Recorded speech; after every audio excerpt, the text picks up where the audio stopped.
मेरा नाम है काला, अरविंद काला। मौत के बारे में पढ़े लिखे इल्मी लोगों ने 100 ख्याल जाहिर किए हैं और इस वीडियो में मैं भी 2-4 ख्याल पेश करूंगा। अच्छा, एक बात तो मौत की ये है कि हम सब जो लोग हैं दुनिया में, हमारे जैसे ही 14 गुनी लोग आके चले गए हैं। Meaning the dead out number the one living 12 14 to 1। अच्छा, दूसरी बात मौत की ये है कि एक दफा आदमी मर जाता है, वो फिर दिखता नहीं है आपको। क्योंकि या तो आप उसको जला देते हैं या जमीन के अंदर गाड़ देते हैं या आप गिद्धों के लिए छोड़ देते हैं, गिद्ध के लिए। अगर आप पारसी है, गिद्ध मतलब वल्चर। लेकिन आप फिर कभी दिखते नहीं। इसके इसके बावजूद हमारे जो मजहब है, हम सबको लोगों को गुमराह करते हैं। अब हम हिंदुओं में ये कहते हैं कि भाई आपका दोबारा जन्म होगा, 1 दफा नहीं, 1 लाख दफा नहीं, 1 करोड़ दफा। अच्छा, ईसाइयों में कहते हैं कि अगर आपकी ढंग की जिंदगी रही तो जब आप जन्नत पहुंचेंगे तो उसके बाद मौत है ही नहीं और आपकी जिंदगी जो जन्नत में होगी वो खुशियों से भरी होगी। अच्छा, मुसलमानों में एक और रंगीन स्टोरी है। उसमें ये कहते हैं कि भाई अगर आपकी ढंग की जिंदगी रही है और आप जन्नत पहुंच गए तो वहां आपको आपके आपके लिए 62 नमकीन हूर की परी इंतजार कर रही होंगी और जैसे ही आप दाखिल होंगे वो आप पे लिपट जाएंगी। ये ये उनकी कहानी है। अब मेरा दिमाग कूद रहा है महाभारत की तरफ। एक युधिष्ठिर साहब के बारे में एक गजब की कहानी है उसमें, महाभारत में। उसमें ऐसा है कि युधिष्ठिर अपने आखिरी दिनों में जन्नत के फाटक पे पहुंचा। उस साथ उसके एक कुत्ता था। तो भगवान सामने पेश आया और भगवान ने सबसे पहले तो युधिष्ठिर को कहा कि अगर आपको यहाँ अंदर आना है तो कुत्ता तो बाहर ही रहेगा। तो युधिष्ठिर साहब ने भगवान को कहा अगर कुत्ते को बाहर रहना है तो मैं भी उसी के साथ रह लूंगा। अच्छा, भगवान उसके जवाब से बड़ा खुश हो गया। भगवान ने फिर युधिष्ठिर को एक और सवाल पूछा। उसने कहा आपने दुनिया में क्या देखा जो सबसे गजब की बात आपको लगी? तो युधिष्ठिर ने कहा मुझे सबसे गजब की बात इंसान की ये लगी कि हम जितने भी लोगों को मरते हुए देखते हैं लेकिन हम ये नहीं सोचते कि हमारी उनमें गिनती होगी। और ये बहुत सही बात है। मैं जिंदगी भर मैंने यही देखा है और इसी पे गौर किया हुआ है। अच्छा, हिंदुस्तान में रोज 35,000 लोग मरते हैं लेकिन हम नहीं सोचते कि हम उन लोगों में शामिल होंगे। अच्छा, और वो लोग भी नहीं सोचते जो जिनकी उम्र काफी हो जाती है, 70 75 85। अच्छा, जैसे उम्र आदमी की बढ़ती है, जैसे आप मुझे ही देख रहे हैं, मैं 20 साल का छोकरा तो हूं नहीं। अब जनाजों में थोड़ा ज्यादा जाना होता है, शमशान घाट।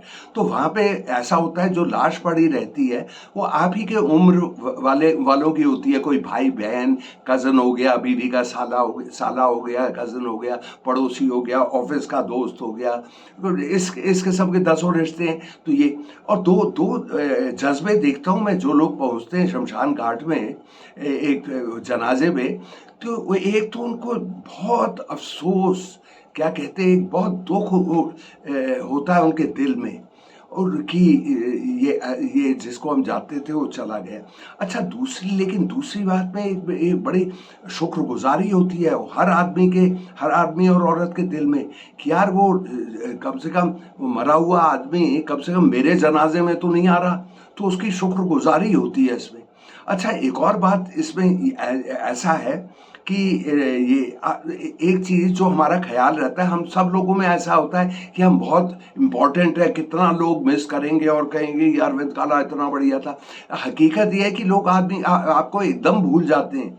जैसे कभी भी शोक सभा होती है, जैसे चौथा होता है, ये होता है, उसके बाद एक रिवायत बनी हुई है कि चाय आ जाती है, कोका कोला होता है और फिर वो सैंडविच होती है वगैरह वगैरह।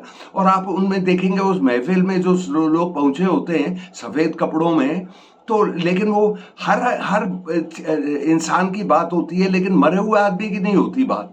ये मैंने हर वक्त देखा है। और कभी कभी अगर कोई इस किस्म का चौथा हुआ और उसके बाद चाय और समोसे या सैंडविच नहीं मिली तो लोग थोड़े से गुस्से हो जाते हैं, कहते हैं यार ये तो हमारी वसूली नहीं हुई। इस तरह से सचमुच इंसान सोचते हैं, तो बिल्कुल भूल जाते हैं। अभी आप देख लें, आप ही गवाह होंगे इसके। भाई कितने आमतौर से आदमी पहले मर जाता है और उसकी बीवी बाद में मरती है।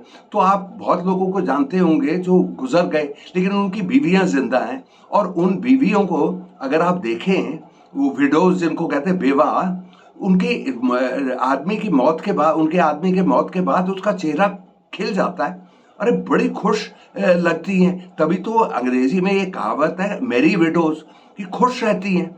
और ये कभी कभी बल्कि मुझे ये ख्याल आता है कि अगर किसी बेवा का आदमी, मरा हुआ आदमी, गुजरा हुआ आदमी वापस आ जाए तो बेवा उसमें पत्थर फेंके, बड़े पत्थर नहीं लेकिन छोटे पत्थर जरूर फेंकेगी, ऐसा मुझे लगता है। और तो ये इस किस्म की चीज़ें लोग आपको एकदम एकदम भूल जाते हैं। बल्कि मेरा मजाक ये है कि अगर आप चाहते हैं कि लोग आपको याद रखें तो मरने से पहले 10-20 लोगों से 10-10 हज़ार कर्जा ले लीजिए, उसके बाद गुजर जाइए। उसके बाद देखिए कि वो जिन लोगों ने आपको 10,000 दिया होता है कभी आपको भूलेंगे ही नहीं। क्योंकि एक बंदा कहेगा, अपनी बीवी से शिकायत करेगा, यार वो साला अरविंद काला 10,000 मेरे उसने कर्जा लिया और ऊपर चला गया। तो उसकी बीवी उसको कहेगी, सर खाना तो बीवी का फर्ज है, तो कहेगी वो उसकी बेवा से मांग, उसकी बेवा से मांग। तो वो उसका आदमी कहेगा, नहीं यार ठीक नहीं लगता कि बेवा से मैं कहूँ कि यार आपका आदमी वो मेरे 10,000 ले गया वगैरह वगैरह। तो बीवी फिर वो उसको पकड़ेगी, अरे बेवा से मांग, बेवा से मांग। फिर वो आदमी झूठ बोल देता है। वो अपनी बीवी को कहेगा, यार मैंने बेवा से कहा यार 10,000 आपको देने, आपके आदमी ने मेरे से 10,000 कर्जा लिया था। तो फिर वो कहेगा कि यार उसकी बीवी ने कहा मुझे दफा हो जा, तो मैं दफा हो गया। तो इस तरह से ऐसा रहता है। तो लोग एकदम भूल जाते हैं। ये दुनिया का वो आलम है। और इसी सिलसिले में अच्छा एक और चीज़ जो हम जिक्र नहीं करते लेकिन वो बिल्कुल सही बात है।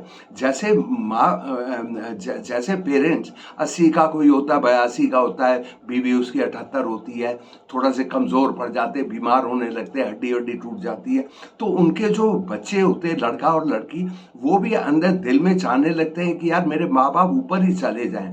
इसकी दो वजह हैं, उनके दो फायदे होते हैं औलाद के। एक तो एक जिम्मेदारी हट जाती है। अगर आपका बूढ़ा बाप मर गया तो उसको देखने नहीं आना पड़ता कि अस्पताल ले जाओ, ये ले जाओ, या माँ बाप तनहा हैं उनको थोड़ी सी कंपनी दे दो, बैठ लो उनके साथ। एक तो ये एक बोझ उठ जाता है। और दूसरी बात ये, अच्छा दूसरा फायदा उनका ये रहता है कि जो माँ बाप के पास माल होता है वो उनको मिल जाता है। भाई मुझे याद है जब मेरे वालिद साहब ऊपर गए तो मुझे ही कुछ मिल गया था। और जब मेरी वालिदा गई 4-5 साल बाद उसके, तो मुझे फिर कुछ मिल गया था। तो ऐसा तो मैं क्यों सोचूंगा कि मेरी एक इकलौती औलाद, मेरी लड़की, यही ना चाहे कि मैं और मेरी बीवी ऊपर जाएंगे तो उसका फायदा ही हो जाएगा, कुछ फायदा तो होएगा ही। और इसमें मैं शिकायत नहीं कर रहा, मेरा कोई मलाल नहीं इसमें।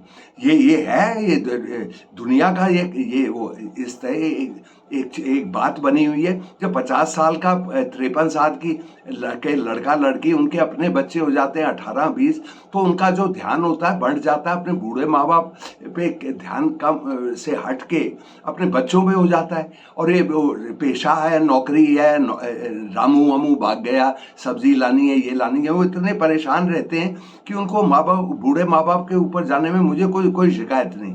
तो ये हकीकतें हैं। और मैंने ये भी देखा है जब मालदार माँ बाप बूढ़े होते हैं ना, मालदार, और वो सास बहू की बनती नहीं है, तो मालदार जो औरत होती है उसको एक बात बहुत सताती है, क्योंकि बहू से वो सख्त नफरत करती है, एक बहू से और दूसरे से। तो उस बूढ़ी औरत को यही बात सताती है कि यार ये जब हम ऊपर जाएंगे मेरा माल इस कमबख्त बहू को मिल जाएगा। तो उस बूढ़ी औरत को बिल्कुल मौत बहुत घाटे का सौदा लगता है। यार मैं तो ऊपर चली गई और वो मेरी वो बेकार की बहू मालदार हो गई, यार ये इसमें क्या इंसाफ है वगैरह वगैरह। और बुढ़िया खुद भूल जाती है कि उसको भी तो मिला था अपने ससुराल से। लेकिन ये चीज़ें हैं। अच्छा इन चीज़ों आप मुझे ख्याल यही जाहिर करना थे ख्याल, और मैंने अब जाहिर कर दिए।